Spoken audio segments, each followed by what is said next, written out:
Students, we have studied our electromagnetic spectrum, and in that chapter, in the 8th chapter, we discussed all about electromagnetic waves. There we have proved itself that the light is made up of electromagnetic waves. It contains both electric field and magnetic field perpendicular to each other and propagate in a, and their propagation direction is E cross B. ठीक है, पढ़ा है आपने? Okay. So this is all about that we have studied so far, and we have already studied in the spectrum that our जो human beings की जो eyes की visibility होती है, सेंसिटिविटी होती है, that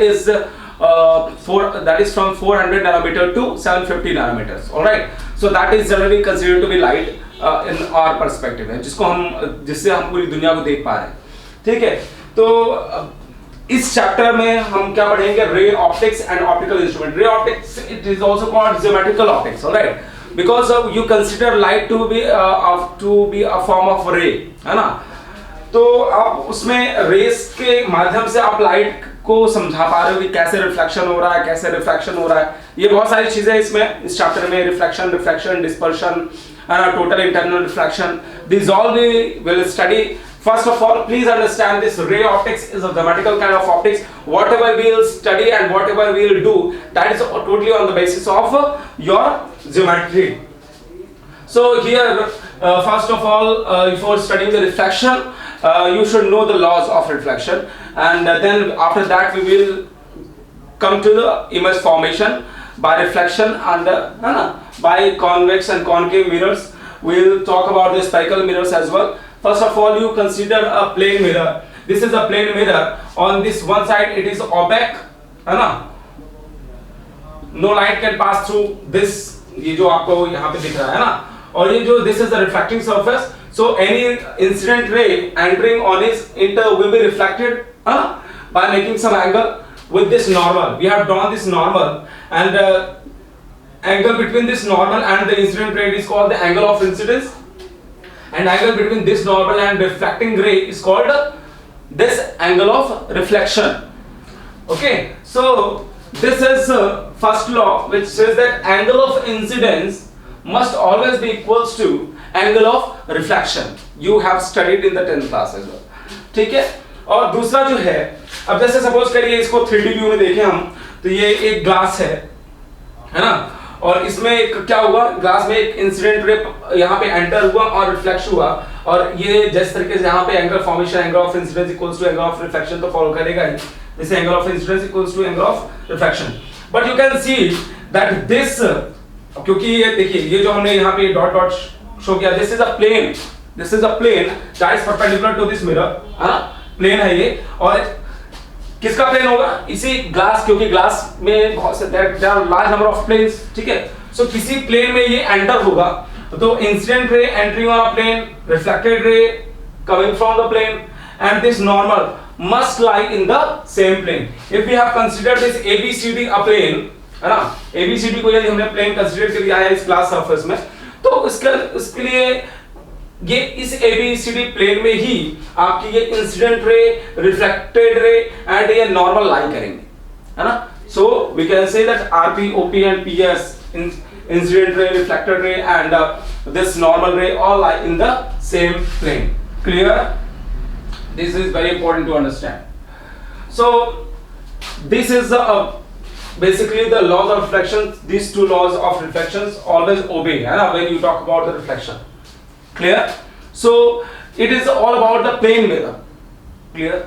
But if we go to the spherical mirrors, है ना, जनरली spherical mirrors आपको इस तरीके से दिखेंगे. This is called a concave. This is called concave,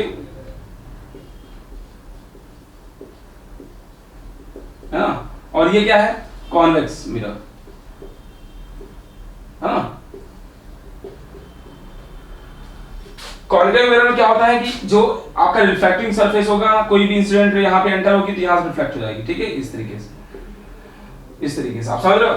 तो वी कैन ड्रॉ एक बार ध्यान रखिएगा कि इनर साइड जो है इसका, ये जो आपको कर्व दिख रहा है, outer side is opaque, no radiation can pass through it, है ना. तो यहाँ से अभी कोई रेडिएशन पास नहीं हो रही है, that is opaque, and incident ray is reflected from this inner portion. All right.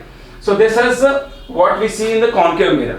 But in this case of the convex mirror, this upper portion, this curved surface is reflecting surface, and this inner portion is opaque, है ना? So this is very important to understand. Let me tell you, if any ray incident on it, and if then how will you determine the normal, है ना? कैसे आप normal decide करोगे? Suppose कि ये incident ray और ये reflected ray है ना? तो हम क्या करेंगे? सबसे पहले एक क्या करेंगे? एक arbitrary point यहाँ पे एक perpendicular draw करेंगे, क्लियर? फिर उसके ये इस तरीके से परपेंडिकुलर ड्रॉ करेंगे, इसको हमने नाम दिया सपोज करिए m, है ना? तो we can choose any point on this. There can be a large number of rays which can incident on this, so we can choose this m value arbitrarily, है ना? जो m हम choose कर रहे हैं that arbitrarily can be chosen, and we can draw perpendicular to it. So this angle of incidence theta I must always be equals to theta r. Clear? So please understand how will you decide that this is angle of incidence, this is angle of reflection. You first have to draw a two perpendiculars, है ना? This like this. So you will decide a point M, so that you will draw after perpendicular this, and you can determine this angle of incidence, angle between this normal and this incident ray, and this is theta r, angle between this reflected ray and this normal. So these must be equal according to the laws of refraction. All right. So इस तरीके से आप decide कर सकते हैं कि कौन सा कैसा एंगल फॉर्मेशन होगा. तो ये तो जनरली मैंने एक ओवरव्यू बताने के लिए आपको समझा दिया. बेसिकली आप इतना समझिए अभी, ठीक है? ओके, तो इतना समझ में आ गया. अब हम क्या बात करते हैं reflection from the spherical mirrors. Suppose करिए एक स्फेरिकल मिरर है. This is upper view, this circular cross section of a hollow glass sphere with a reflecting coating on the surface. तो हाउ, एक चीज और आप समझ लीजिए, पोल आप कैसे डिसाइड करोगे. सपोज करिए this is circular, this is top view, और इस तरीके से यहाँ पे आप देख पा रहे हो मैंने ड्रॉ किया है. यहाँ पे दिस विल बी कंसीडर्ड पोल, और कोई भी आपको रिफ्लेक्टिंग सरफेस दिया हुआ है तो this is will be this will be pole, this will be pole of the mirror. So this is then we considered.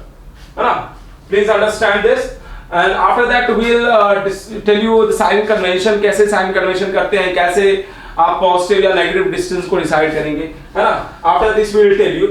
First, this was a brief introduction about the laws of reflection, and how you will decide the pole, and how you will decide that this is convex mirror or concave mirror. So that's all about. Yes, students, now let us do our sign convention.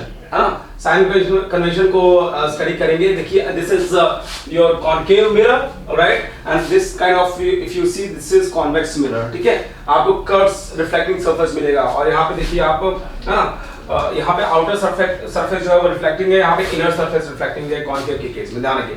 So this is a concave mirror and inner surface is a reflecting surface. Alright. So if you have such kind of this incident light, you sign convention बता रहा हूँ, ठीक है? कि किसको positive distance दोगे, किसको negative distance दोगे, उसको समझना है आपको, ठीक है? तो यदि इंसिडेंट लाइट है तो इस केस में आपको you will use the this positive sign over here, ठीक है? और यहाँ distances for the incident light, और distances against the incident light will be taken as negative. इसका डायरेक्शन इधर हो गया और इसका डायरेक्शन उधर, तो ये पॉजिटिव या नेगेटिव. ऑलराइट. और एक चीज और, हाइट अपवर्ड जो है that will be taken as positive, और height downward will be taken as negative. Alright. So please understand it. And this outer surface is opaque surface, and you already know this is your pole, है ना? So you know very well about this. And let me tell you one more thing, interesting thing, that is if you have an incident light, if you have incident ray, suppose this is an incident ray, you already know if you have a such kind of circular surface, so this is the center of curvature for any kind of surface, है ना? Suppose करिए ये हमारे इस तरीके से यहाँ पे आपका ये concave mirror है, तो इतना पोर्शन हमने कंसीडर किया. So this is the center of curvature, and this is the radius of curvature. So please understand it. And this is incident ray entering on this reflecting surface, get reflected back with the forming angle of incidence theta e and angle of reflection, that is theta r. And this is the normal that we have drawn to this point P. This point, let us suppose this be M. This M is the arbitrary point depending on the incident ray. यदि आपका incident ray यहाँ पड़ा होता तो आपका m यहाँ shift हो गया होता, यहाँ भी शिफ्ट हो सकता है. तो this m position is not particular, right? तो m की पोजीशन फिक्स हो सकती है depending on the incident ray और the reflected ray. Clear? And let me tell you one more interesting thing. This is the center of curvature and this is pole. All right. This is the concave mirror and this is the convex mirror. So in the case of the convex mirror, if you will see, this is the incident ray, this is reflected ray, and this is the normal you have drawn, and you have got this point M. All right. You have got this point M. For any kind of ray, this M can be shifted. Please clear it, है ना? आप इसको देख पा रहे हो. This is the supposed to be coming from this point C. ये जो आपको रे दिखेगी, ये रिफ्लेक्टेड रे, आपको ऐसा लगेगा कि इस पॉइंट सी से निकल रही है. ठीक है. कॉन्वेक्स मिरर में प्रॉपर्टी होती है कि जो अपने जो इमेज फॉर्मेशन होगा, that is a virtual image. Alright. So it appears that, ऐसा दिखता है कि इस पॉइंट सी से आपकी ये रिफ्लेक्टेड रे आ रही है, बट एक्चुअली ऐसा होता नहीं है. ठीक है. This is opaque and nothing can pass through this. So please understand this, and let me tell you more interesting thing, that if you have this incident ray, यदि कोई भी incident ray आपकी पोल पे डायरेक्ट पड़ रही है, तो उस केस में that will be reflected back on the same path. ये incident ray है, पोल पे है ना, पोल पे पड़ी, लेकिन ये रिफ्लेक्ट भी उसी पाथ में होगी. This is a very important concept you must understand. और this is angle of incident, and that is finally that I have already told you this thing, but this is a very important thing to notice, that the ray incident along the principal axis will be reflected back along the same path. ये concept आपको दिमाग में रख लेना है. ठीक है. और ऐसा कब होगा, जब एंगल ऑफ, और एक और कंडीशन आप समझ लीजिए कि for theta I is equals to 0, theta R equals to 0, यही तो कंडीशन है ना जी. आपका एंगल तो कुछ बन नहीं रहा पोल के साथ, और इसी डायरेक्शन में फिर से रिफ्लेक्टेड हो गया, तो यहाँ पे थीटा आई भी 0 हो जाएगा और थीटा आर भी 0 हो जाएगा. ये रे अलग है, रिफ्लेक्टेड हो रही है, ये कुछ एंगल फॉर्म करेगी, लेकिन ये जो प्रिंसिपल एक्सिस के अलोंग जो हमारी जो रे पास हो रही है along the pole, that will be reflected back on the same path, so it is not going to make any kind of angle. So this is a very important concept. ऐसे ही आपका कॉन्वेक्स मिरर के case में हो जाएगा कि आपका जो इंसिडेंट रे है, that will be reflected back on the same path. तो same concept applies in both concave mirror and convex mirror. अब इसको देखिए कि there are large number of parallel rays like this. अब इस कंडीशन में क्या होगा कि ये जो parallel rays enter हो रही हैं रिफ्लेक्टिंग सरफेस से रिफ्लेक्ट होंगी इस तरीके से, इस पॉइंट F से. एक बात ध्यान रखिएगा कि जब भी there will be large number of parallel rays, they will cut at the same point. Alright, और ये F से ही पास होगा. ध्यान रखिएगा कि जितने भी पैरेलल रेज हैं, they will have same point of intersection, and here also इस तरीके से, है ना. तो आपको दिख रहा है कि ये F पॉइंट जो है, ये जो पैरेलल रेज थी, they all are intersecting and they are all converging at point this F, converge हो रही है. और कॉन्वेक्स मिरर की यदि सपोज करिए यही कॉन्वेक्स मिरर होता, तो कॉन्वेक्स मिरर्स में क्या होता कि डाइवर्जिंग होता. क्या होता? डाइवर्जिंग. उसको ये मैं एक और केस बता दूं आपको कि सपोज करिए this is the convex mirror. इसको समझा चुका हूं मैं, इसका यूज नहीं रहेगा, आप इसी को समझ लो. यहाँ पे ये कॉन्वेक्स मिरर आपका, ठीक है. और यहाँ पे आपके रे इंसिडेंट होती कुछ इस तरीके से, तो यहाँ क्या होता है, डाइवर्स हो जाता इस तरीके से. दिख रहा है आपको? Alright, so they appears to come at point from a point this. तो ये किसी पॉइंट ऐसा लगता है कि किसी पॉइंट, इस पॉइंट F से पूरी रेस रिफ्लेक्ट हो रही है. तो this is called focus of the point. This is called the focus point, and the distance from this pole to this F, that is called the focal length.